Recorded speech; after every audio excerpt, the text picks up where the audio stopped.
Olá pessoal, Roncone aqui, passando para a gente fazer um terceiro vídeo da série de hemorragias e numa primeira parte falar aí sobre a base fundamental do raciocínio urgência-emergência. Eu chamei de base fundamental aquilo que eu considero ser o raciocínio mais fundamental que dá norte para todos os procedimentos e todas as referências na nossa área de urgência-emergência. Meu nome é Roger Roncone e se você está chegando agora aí, acessa nosso Instagram para conhecer melhor a proposta que eu estou fazendo através desses vídeos. Esse vídeo ele está sendo desenvolvido principalmente para que você possa assistir com detalhes, então ative aí a opção de girar a tela do seu celular, se estiver pelo celular. Eu vou fazer isso daqui em duas partes, para não deixar o vídeo muito extenso. Então, vamos lá. Basicamente, dentro da área de urgência e emergência, o raciocínio das diretrizes, ele é, em grande parte, aí, baseado nessa relação, que é chamada de relação risco-benefício. A comparação entre risco e benefício de uma determinada técnica, de um determinado procedimento, e isso pode se aplicar de uma maneira bem macro, de uma maneira bem ampla. Pode ser um procedimento, uma técnica, um medicamento, uma determinada dosimetria de algum procedimento terapêutico, pode ser uma medida de resgate, um procedimento, pode ser um monte de coisa. Então, a proporção de risco-benefício, basicamente, é aquilo que dá norte, é aquilo que serve de comparação para o conceito geral aí de urgência e emergência. Basicamente, quando a gente tem uma situação em que o benefício é maior do que o risco, e nesse caso bem maior do que o risco, isso aqui é sinônimo de indicação absoluta. Seria um exemplo, por exemplo, aí, numa parada cardiorrespiratória, proceder com compressão torácica. Então é uma indicação absoluta ao procedimento. Quando o benefício ele é maior que o risco, mas ainda embora seja maior, não seja muito maior, isso ainda é indicação de procedimento. Então eu chamaria isso daí de indicação. Agora, quando o benefício ele é proporcional, ele é igual ao risco, isso daqui já é contraindicação. Então se a gente tem risco maior ou igual a benefício, isso já é uma contraindicação a procedimento. Quando a gente tem uma situação de risco maior que benefício, isso daqui é sinônimo de contraindicação absoluta, ou seja, não se faz.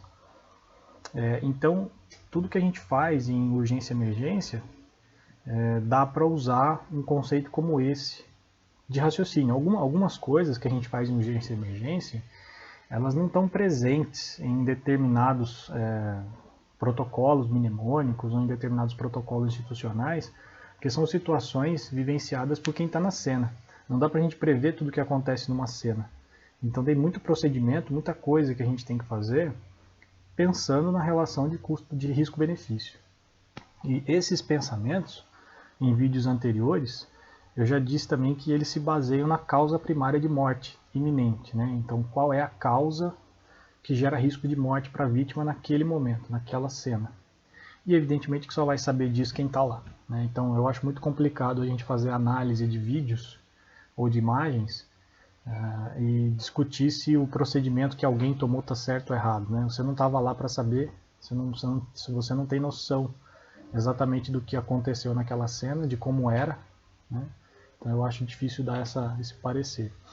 Anteriormente eu mostrei uma proposta que eu utilizo nos meus treinamentos com relação ao que eu chamei de objetivos de primeiros socorros.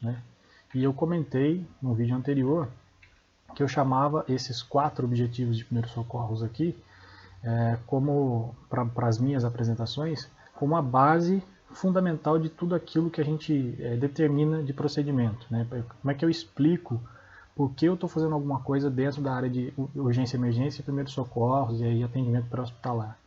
Eu falei que o objetivo primário dessa área é manter a vítima viva. Então, o que a gente faz em emergência tem o objetivo primário de manter a vítima viva. Se eu não puder atender esse objetivo, não tem por que atender os demais. E aí, no primeiro vídeo dessa série, eu mostrei o que eu considero como conceito de emergência, que é aquele que a dada situação oferece risco iminente de morte para a vítima. Então, se a gente juntar essas três coisas, eu disse que a emergência é uma situação iminente de morte. Eu disse que dos objetivos de primeiros socorros, o primeiro é manter a vítima viva, é dar condições para que ela se mantenha viva. E o terceiro eu mostrei a proporção de risco-benefício, né? De que esses procedimentos, quando base científica, eles utilizaram essa relação de risco-benefício, e quando para o raciocínio de procedimental do momento, a gente também pensa nessa mesma relação. Eu vou emprestar para essa apresentação aqui as classes de recomendação que a American Heart, por exemplo, utiliza para falar de emergências cardiorrespiratórias. Então esse material aqui, que é dos guidelines da diretriz 2015 de reanimação cardiopulmonar e atendimento cardiovascular de emergência. No nosso lado esquerdo aqui a gente tem as chamadas classes de recomendação. Então classe de recomendação, né, ela pode ser uma classe de recomendação absoluta ou uma classe de indicação absoluta, né, em que eu tenho aqui o risco maior que o benefício. Então, nesse caso, ele trabalha essa relação de benefício muito maior que o risco, benefício maior que o risco, benefício maior igual ao risco, onde agora eu tenho começo a ter contraindicação. E agora, quando o benefício é igual ao risco, eu tenho contraindicação, e aqui contraindicação absoluta, porque o risco é maior que o benefício, né? E essas referências, aqui é uma recomendação de classe de recomendação, né? Qual seria a recomendação de dados procedimentos. Então a AHA, ela considera lá um determinado procedimento em qual classe ele se enquadra. Mas ela também classifica esse procedimento quanto ao nível de evidência científica que ele representa, né? Em nível A até aqui o nível mais inferior. E na AHA eles utilizam essa categorização em que começa lá na opinião de um especialista, consenso de especialista, né? Até um ensaio randomizado, meta-análises de ensaios controlados aqui, como um nível mais alto de evidência científica. De uma maneira geral, isso daqui é extraído da chamada pirâmide da medicina baseada em evidências.